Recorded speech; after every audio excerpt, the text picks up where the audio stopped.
Hello, everybody, and welcome back to the New Flame Sports Podcast. And I'm your host, Andrew, and let's get right into it with my Week 12 predictions and Thursday night for Week 13. Starting with Panthers and Dolphins, this is going to be a really close game. Other than the fact that it's being a Dolphins game, I'm going to be looking at this game very closely. Cam Newton played really well last week. Tua played well last week against the Jets. And it'll be a close game. I think both of these offenses are just now finding their stride, and I think the Panthers defense is a little bit better, but I think with it being at home, I'm gonna go with the Dolphins. Call me a little biased here, but I'm gonna go with the Dolphins in this one to improve to 5-7. Buccaneers Colts. This is gonna be a really good game. Tom Brady, we know, against the Colts, and his rivalry with Peyton Manning. However, with Jonathan Taylor, I think the Colts are gonna get the best of the Bucs here, being it at Indy. Both Colts to me. Colts, I think the Colts are a really good team, and I really like Jonathan Taylor. I think he's the front runner for MVP right now after a 5-touchdown performance last week. I'm going to go with the Colts over the Buccaneers. Titans and Patriots, unfortunate news for the Titans today, putting A.J. Brown on IR. Now, it is projected that he'll return this year, but even then, it's just the Titans just have not been playing. The Titans did not play well last week and against the Texans, and you lose A.J. Brown. You don't have Derrick Henry, and as well as the Patriots are playing now with Mac Jones, I'm going to go with the Patriots. Titans have been just injury riddled this year. It's weird. I always like to find that one team that's just been banged up with injuries over and over again across all the sports. Going back to 2019, we had the Yankees. Last year, we had the 49ers. This year, it looks like it's the Titans. But the Patriots, I'm not going to give credit to the Patriots. They've played really well this year. Mac Jones is really good. Jets and Texans, jeez, man. I'm going to go with the Texans, I guess. Tyrod Taylor played well last week against the Titans. The Jets are a mess. Eagles, Giants, I'm going to go with the Eagles in this one. Jalen Hurts has played really well. And I when they drafted him, I was like, a lot of people last year were like, he's not going to do well when they were trading for Deshaun Watson or trying to looking at Deshaun Watson. I was like, I don't know why you do that. Jalen Hurts is really good, and he's proven it this year, especially as of late the past couple of weeks. So I'm going to go with the Eagles over the Giants in this one. Bengals and Steelers. This will be a close game, but I'm going to go Cincy. I think the Bengals this year are really good. Burrow to Chase, we all know that connection now. Steelers just, I don't even know, man. They played. The Steelers are weird. They'll play really poorly, like they did against the Lions. I know Ben didn't play and all, but still. And then you have games where they lose by like 6 points to the Chargers. So I just don't know what to make of the Steelers, but I'm gonna go with the Bengals. Another tank bowl. We got the Falcons and Jags, and honestly, I don't even know. CPAT for the Falcons. Cordell Patterson, I think, is going to run the score up in this game for the Falcons, so I'm going to go with the Falcons. Chargers and Broncos. Chargers are a lot better than their record of 6-4. They've had some close games that have ended in losses, but I'm going to go with the Chargers in this one. I know Bradley Chubb just came off the IR today, but I'm going to go with the Chargers still in this one. Gonna skip Rams and Packers. That'll be the marquee matchup of the week. And moving on, we got the Vikings and 49ers. This is going to be a good game, but I'm going to go with the Vikings. I like how they played last week. Kirk Cousins is finally finding his stride. Justin Jefferson just posted a Randy Moss-esque stat line last week. He had 169 yards on 6 receptions and 2 touchdowns. Ridiculous. 49ers are playing all right, but I think the Vikings, I think this game on Sunday, tomorrow, is really important for them if they want to make the playoffs. Really for both of these teams, but I'm going to go with the Vikings. Browns and Ravens. Browns I don't think are as good as that 6-5 record, but they get Kareem Hunt back this week, a good receiving back out of the backfield to pair up with Nick Chubb. Baker Mayfield, I don't know if he's the guy anymore in Cleveland. I had this really good video idea. We had the title was like one question for each NFL team. Fortunately, just I went to upload it and just YouTube just said no. How about we don't do that? I really wish you guys could have seen that video, but anyways, unfortunate. But I'm gonna go with the Ravens over the Browns. I think the Ravens are the much better team. Seahawks and football team, Monday Night Football. I'm going to go with the football team. Um, they've rattled off a few wins in a row now. They beat Tampa Bay. Last week they beat Carolina. And against a struggling Seahawks team, I'm going to go with Washington. Taylor Heineke is playing really well. That entire Seahawks team from offense to defense just is not. Russell Wilson just has not looked the same since coming back. So I'm going to go with the Washington football team. And now week 13, Thursday night, I'm Cowboys, Saints. Zeke might be out after suffering an injury on Thanksgiving. But I don't think that'll matter because I really like Tony Pollard. But in this game, I'm going to go with the Cowboys. Trevor Siemian, he's so bad. It's not even funny how bad he is. I'm going to go with the Cowboys on that one. And the marquee matchup of the week, getting back to this, it's something that I really like the idea of last year, and we just haven't been doing it this year. But the marquee matchup of the week this week is Rams at Packers. A lot of people would expect this, and 4:25 Eastern Time at Lambeau Field should be a really good game. You don't know how this works. I'm going to go over the injuries for both teams. I'm going to go over the keys to the game on how each team will be able to win, and I'm going to give you some secret weapons for each team. For the injuries for the Packers, they are loaded with injuries, especially on that offensive line. David Bakhtiari is still out. He's still on the PUP list. Elton Jenkins last week got a torn ACL, so he'll be out for the rest of the year.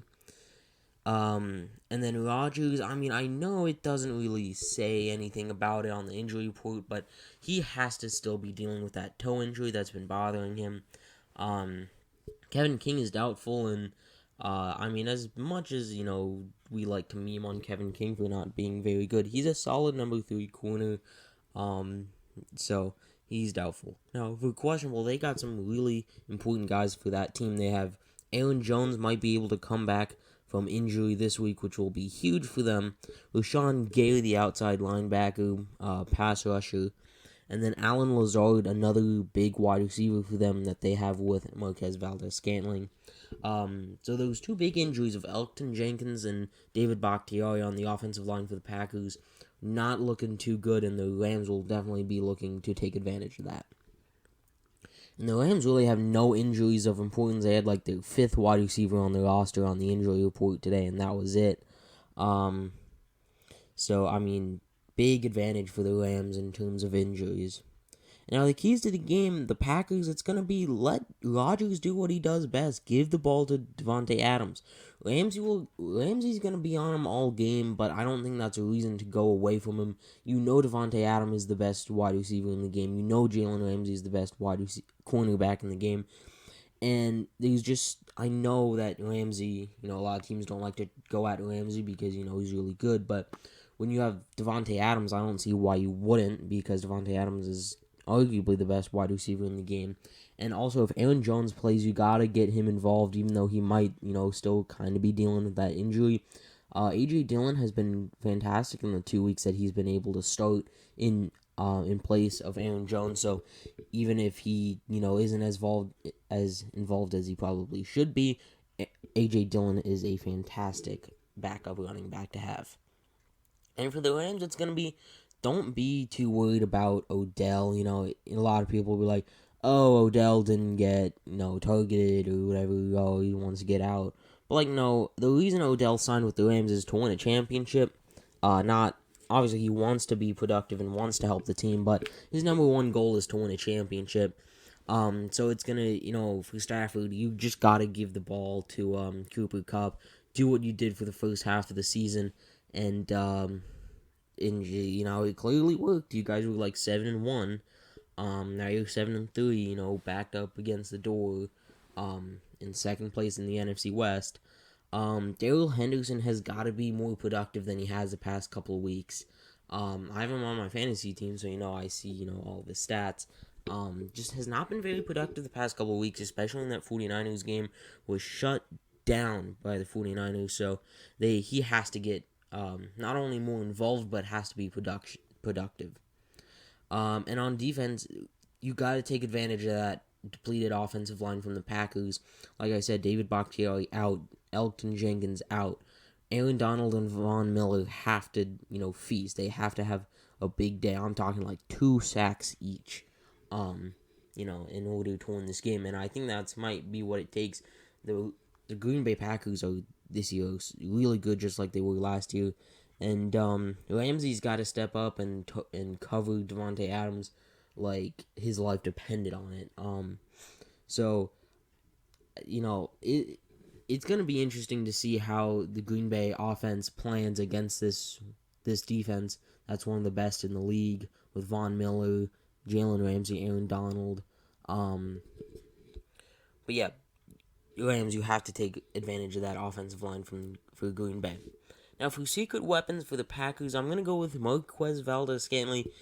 He has that big playability, he's big, fast, strong, and Ramsey won't be on him. He's going to be on Devontae Adams all game. We saw it last week against the Vikings. He had that big 75-yard touchdown to, take the lead or, tie it up or something like that. And, he's just big, strong, physical. Like I said, has that big playability. And Aaron Rodgers likes going to him on those deep shots. And with the Rams secondary that features Jalen Ramsey and not much other than that, I think Marquez might be able to come up with a big catch in this game, in the second half. For the Rams, it's going to be Tyler Higbee. Kupp, Odell, and Henderson are going to get all the coverage for the Rams by Green Bay, and in the red zone, you have a big guy like Tyler Higbee, we've seen it a couple times this year, he just plants in the end zone and waits for the ball from Stafford, and honestly, that might be what it takes, because you get down in that, to the red zone, defense clamps up, really make sure that make sure Jair Alexander, clamps up to, Cooper Kupp, and, Darnell Savage, something, but Tyler Higbee's got to step up today in this game. He's not been as productive as a lot of people thought he would be with Stafford, and he's got to play better than he has. So Higbee will be a nice target in the red zone for Matt Stafford. And as for my pick in this game, I'm gonna go with the Green Bay Packers. I know Bakhtiari and Elgton Jenkins are out, but at home it's gonna be cold. Rams aren't necessarily used to that. But I am going to go with the Green Bay Packers. I think Aaron Rodgers and Devontae Adams are built for moments like this. And continuing on the trend of, segments that we did last year and haven't done this year, we got the Fantasy Sleepers of the Week. We're going to have 1 quarterback, 2 wide receivers, 3 running backs, a tight end, and a defense, a full starting lineup for fantasy football. At quarterback, I'm gonna go with Taylor Heineke here. 34% owned on Yahoo Fantasy. That's what I use mainly, at least. And so 34% owned on fantasy on Yahoo Fantasy. Playing as weak secondary on the Seahawks on Monday night. And he's played well the past couple weeks. Played well against the Panthers. Played well against the Bucks. And I'm projecting at least 20 to 25 points for him. Wide receivers, we got Nick Westbrook-Ikhine for the Titans, and someone has to catch the ball for them. Marcus Johnson, who a lot of people would have expected to be the number 1 after A.J. Brown went out today, or got put on IR today. He has an injury. Julio Jones is out like he has been, and like I just said, A.J. Brown got put on IR. So until Julio or A.J. Brown, whichever comes back first, Westbrook-Ikhine will be the number 1 wide receiver in Tennessee. Golden Tate is another option, but someone's got to catch the ball for them, and he's 12% owned in Yahoo Fantasy Leagues. The other wide receiver is going to be Kendrick Bourne at 21% owned. Mac Jones is one of his favorite targets so far this season. Weak Titans defense, except for Kevin Byard and Jeffrey Simmons. But D lineman Kevin Byard will be plays safety, so nice one-on-one matchup in man coverage and then also in zone coverage. Like I said, 21% owned for Kendrick Bourne. Running backs, we got Dontrell Hilliard for the Titans as well, 22% owned. Starting running back for the Titans, it seems, AP got cut. Donta Foreman just was not good last week. And Hilliard actually was kind of decent last week for the Titans. So I think Dontrell Hilliard against a Patriots team that does have a good defense, but I think he'll be able, to get something. And then other running backs, Ty Johnson and Tevin Coleman, really just the starter for the Jets. Ty Johnson 39% owned, and then Tevin Coleman 17%. Carter is out, and Jets play the Texans, who have a weak, not a weak defense, but it's their defense isn't the best, but it's the Jets, so who knows? Ty Johnson and Tevin Coleman though are my two fantasy sleepers at running back. At tight end, Logan Thomas. Now I like to do these guys. Do the fantasy sleepers on guys that are less than 50% owned. However, just the tight ends just are not very good. Pat Freiermuth, perhaps. How percent owned is he? It's gotta be over 50, right? Yeah, just about. So really two tight ends, Pat Freiermuth and Logan Thomas, both around 61-62% owned. Logan Thomas coming back from IR today, or coming back to play on Monday, it looks like. And he was a top tight end last year with Alex Smith. Taylor Heineke also seems he's a go-to target for him, and he's just overall a good player and should get targets because of that. Now for defense, I'm going to go with the Houston Texans defense. They played well against the Titans last week and are playing against a Jets team that doesn't have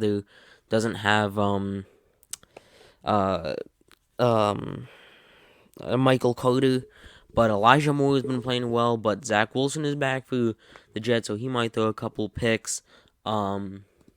So, Texans are an option. Carolina is an option. Miami an option.